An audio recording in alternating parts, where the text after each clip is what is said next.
লালবাগ কেল্লা বা কেল্লা আওরঙ্গাবাদ ঢাকার দক্ষিণ পশ্চিমাঞ্চলে বুড়িগঙ্গা নদীর তীরে অবস্থিত একটি অসমাপ্ত মুঘল দুর্গ।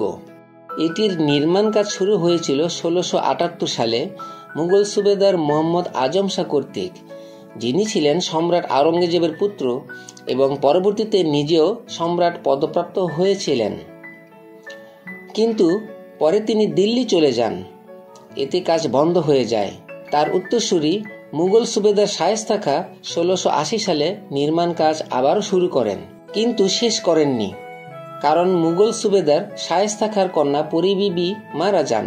এই কারণে তিনি নির্মাণ কাজ বন্ধ করে দেন। ঐতিহাসিক এই লালবাগ দুর্গেই আজ উন্মোচিত হল বাংলাদেশ বনাম ওয়েস্ট ইন্ডিজ ওয়ানডে সিরিজের ট্রফি।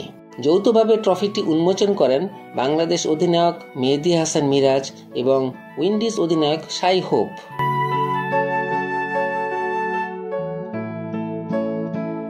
ট্রফি উন্মোচনের পর দুই অধিনায়ক এক ফটো সেশনে অংশ নেন। তারপর তারা কিছুক্ষণ ধরে লালবাগ দুর্গ ঘুরে দেখেন।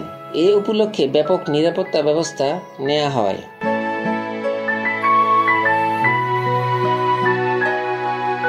স্বাগতিক বাংলাদেশের বিপক্ষে 3টি ওয়ানডে ও সমসংখ্যক টি-20 ম্যাচ খেলতে ওয়েস্ট ইন্ডিজ ক্রিকেট দল এখন ঢাকায়। সিরিজ শুরু হবে একদিনের ক্রিকেট দিয়ে। কাল 18 অক্টোবর হবে প্রথম ওয়ানডে। বাকি দুই ম্যাচ যথাক্রমে 21 ও 23 অক্টোবর। সবগুলি ম্যাচই হবে মিরপুর শেরেবাংলা জাতীয় ক্রিকেট স্টেডিয়ামে।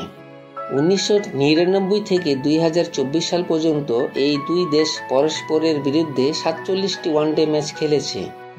এতে বাংলাদেশের 21 জয়ের বিপরীতে ওয়েস্ট ইন্ডিজের জয় 24 ম্যাচে। এবারের সিরিজে বাংলাদেশ প্রতিপক্ষকে হোয়াইট ওয়াশ করতে পারলে জয়ের ক্ষেত্রে সমতা আনতে পারবে।